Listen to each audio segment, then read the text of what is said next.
마음가짐이란 이 말이 되게 유치하죠. 되게 유치한데 제일 중요해요. 마음가짐이 뭐냐면 지금 여러분 제가 이렇게 한눈에 봐도 지금 중학생, 고등학생은 없어요. 혹시나 고등학생이다 손 들어보세요. 가끔씩 이제 일 되게 일찍 시작하시는 분들 계시거든요.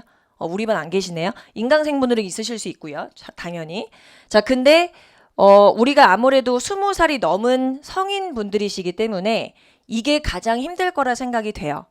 그리고 제가 이제껏 강의를 하면서 느끼기에도 이게 가장 어렵다.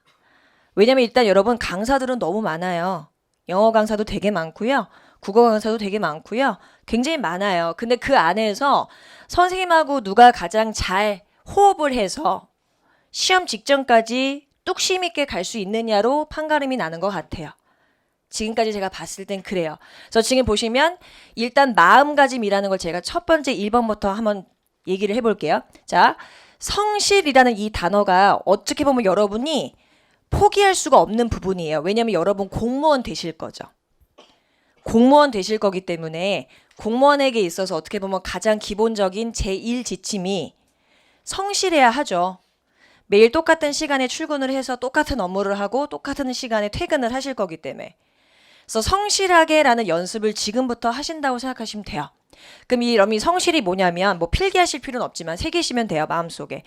성실하게라는 말을 제가 너무 강조하고 싶은 이유가 사실 여러분 지금 여러분이 오전 시간 모이셨어요. 처음으로 모이셨는데 분명히 지금 우리 뭐 정말 빽빽히 다 앉아서 계시지만 한 이제 8강, 9강이 지나가면 이 중에 3분의 1이 빠져요.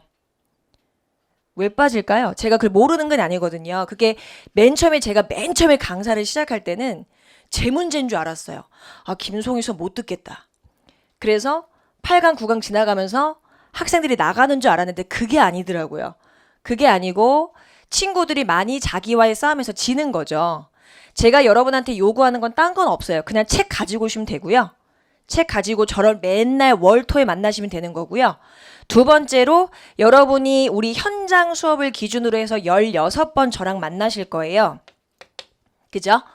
매주 2번씩 만나실 거예요. 그리고 저 말고도 우리 영어 집중반이기 때문에 독해 선생님도 2번 뵙고 또 어휘 선생님도 2번 뵐 거예요. 그러니까 총 여러분이 6번에 해당하는 그 수업을 매주 빠지지 말자라는 것만 목표로 잡아주세요. 그럼 여러분이 충분히 2달 끝나고 나서 아 내가 허투루 보내진 않았다. 이런 생각이 드실 거예요. 총 몇 번 여러분 저를 만나신다고요? 16번. 특히나 여러분 문법은 제가 문법을 강의해서가 아니고요. 저도 맨 처음에 저도 이제 어떻게 보면 한국에서 모든 대학을 다 나왔죠. 그러니까 제가 생각했을 때 영어를 시작하는 부분에 있어서 가장 좋은 출발점이 문법일 수밖에 없어요. 왜냐하면 일단 딱딱딱 끊어져요. 개념 정리가 확실하게 정의가 가능하고요. 그리고 여러분이 웬만큼의 시간만 할애해 주시면 충분히 나 문법 마스터했다라는 얘기를 나올 수가 있어요. 저도 어휘 마스터 못했어요. 어휘는 저도 매일 외우고 있고요. 어휘는 마스터가 안 돼요. 마스터 했다라는 그거는 거짓말이에요. 그분하고 제가 퀴즈 대결을 해보고 싶을 만큼. 어휘는 마스터가 안 돼요. 그리고 두 번째로 어휘라는 게 모든 지문에 다 들어가 있는 독해도 역시 마스터라는 개념보다는 훈련이 됐다라고 얘기하는 표현이 맞는 것 같아요. 근데 문법은 마스터할 수 있어요. 물론 지금 영어 집중 단계에서는 모든 문법적인 사항을 다 다루진 않습니다. 다 다룰 수가 없고요. 사실은 현실적으로. 그래서 문법이란 부분에 있어서 우리가 2달 만에 모든 문법 요소를 다 마스터할 수는 없지만 최대한 여러분이 기본과정, 심화과정 가시면서 어렵지 않게 따라가실 수 있게끔 제가 토대는 만들어 드릴 수 있어요. 그래서 여러분이 2달 동안 총 16번 문법 절대 빠지시면 안 되고 꼭 참석을 해서 수업을 열심히 들어주시면 충분히 나 영어 이제 시작할 수 있을 것 같아라는 느낌은 확실히 드실 거예요. 자, 그리고 이제 어휘 얘기를 제가 안 할 수가 없는데 선생님 저는 어휘를 너무 몰라요 라는 분들도 분명히 계실 거예요. 지금 보시면 너무 오랜만에 영어를 시작을 했거나 아니면 다른 곳에서 영어를 했는데 잘 안 되는 것 같아서 다시 영어 집중으로 시작을 하셨거나 근데 우리 어휘 같은 경우는 제가 얘기했지만 쉬운 단어를 외우면서 시작하는 건 아니에요. 사실은. 그러니까 제가 굉장히 많이 듣는 질문이 선생님 제가 정말 영어를 못하는데 중학교 애들이 보는 어휘집부터 사서 봐야 될까요? 라고 물어보시더라고요. 근데 그런 건 없어요, 사실은. 어휘가 그게 장점이기도 한데 어휘는 어려운 단어로 시작하든 쉬운 단어로 시작하든 시작해서 매일 외우는 게 중요하지 시작점의 난이도는 중요하지 않아요, 사실은. 그래서 여러분이 어휘 같은 경우도 매일매일 외워주시고 이게 습관이 되면은 충분히 어휘 문제도 맞추실 수가 있어요. 제가 9급을 더 많이 하기 때문에 9급을 기준으로 말씀드릴게요. 이따 우리가 어휘는 여러분 예를 들면 우리가 9급 같은 경우에는 총 4문항 아니면 5문항 나와요. 근데 어휘 문제를 문제 푸실 때 어떻게 하냐면 만약에 막 지문이 들어가 있고요. 한 단어를 쫙 밑줄 그어놔요. 야, 이 단어랑 제일 비슷한 뜻이 뭐냐? 이렇게 물어봐요. 그러면 이 단어랑 제일 비슷한 뜻을 여러분이 만약에 이 단어를 딱 보자마자 이 단어는 이런 뜻이야 라고 맞추면 너무 좋겠지만 현실적으로 이 단어는 이거다라고 탁 한 번에 낚아채시는 분들이 많지가 않아요. 그럼 그냥 틀려야 되는 건가? 어휘는? 그냥 포기하고 다른 문제부터 풀어야 되는 거냐? 그건 아니에요.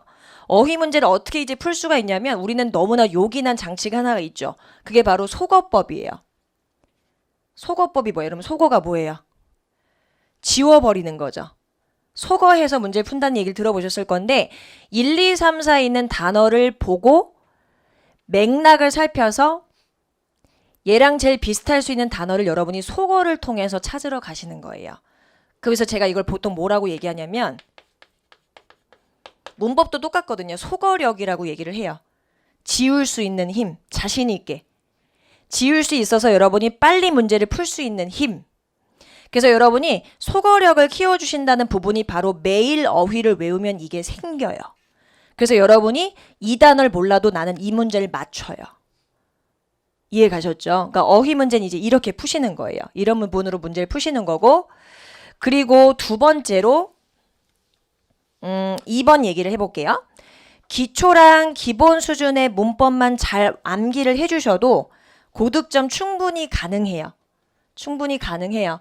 최근에 있었던 2월 23일에 봤었던 서울시 시험을 제외하고는 이제껏 가장 일반적인 공무원 시험이다라는 전제 하에 기초 기본 수준의 문법을 잘 공부하신 분은 문법 문제 안 틀려요.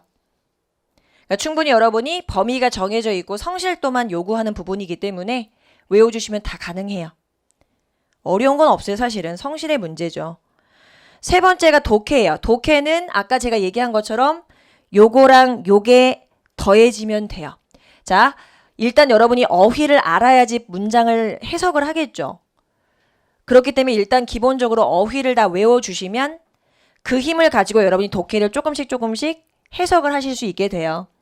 그러다 보면 나도 모르게 매일매일 여러분이 이런 식의 고민을 제일 많이 하거든요. 제가 인강에서도 오늘 아침에도 답글을 달고 왔는데 문법 말고 독해 지문을 공부하실 때 선생님 제가 독해 지문 하나가 있으면요. 이거를 독해한다는 기분이 드는 게 아니고 단어 찾다 끝난대. 그래서 단어를 찾다 끝나기 때문에 이게 도대체 내가 독해를 하고 있는 건지 단어를 찾다 끝나는 건지 모르겠다 이거지. 너무나 현실적인 고민이죠. 실제로 그렇게 많이 하고요.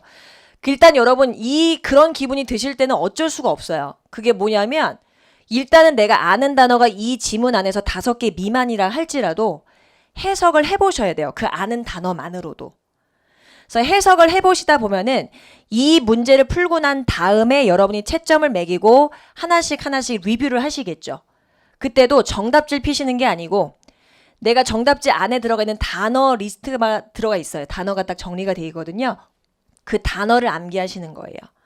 단어를 암기하신 다음에 그 단어를 암기한 단어가 어떻게 문장으로 들어가 있는지를 해석을 해보시고 매일매일 일정량의 단어를 암기를 해주신 거랑 같이 더해지면 독해를 하나를 온전히 내가 해석할 수 있는 힘이 생겨요. 근데 이게 하루 이틀에 만들어지는 게 아니기 때문에 저도 되게 답답해요. 어떻게 보면 이걸 여러분한테 자 이렇게 요술병처럼 해가지고 이렇게 되면 해석되죠. 자 넘어갑시다 하고 싶은데 그게 안 돼요. 그래서 여러분이 일단 독해는 약간의 수련 과정이라 생각하시면 좋을 것 같아요. 수련.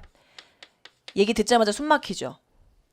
그죠? 근데 수련이라고 생각을 해주시고 매일매일 단어 암기하시면서 일정량의 숙제를 해주시면 그 독해쌤이 더 많이 얘기를 해주실 건데 저도 독해를 하기 때문에 이제 말씀을 드리는 거예요. 그래서 일단 기본적으로 독해 부분에 있어서의 얘기를 안 할 수가 없기 때문에 독해는 어휘랑 문법이 잘 버무려지면 나올 수 있는 결과물이다 라고 생각하시면 됩니다.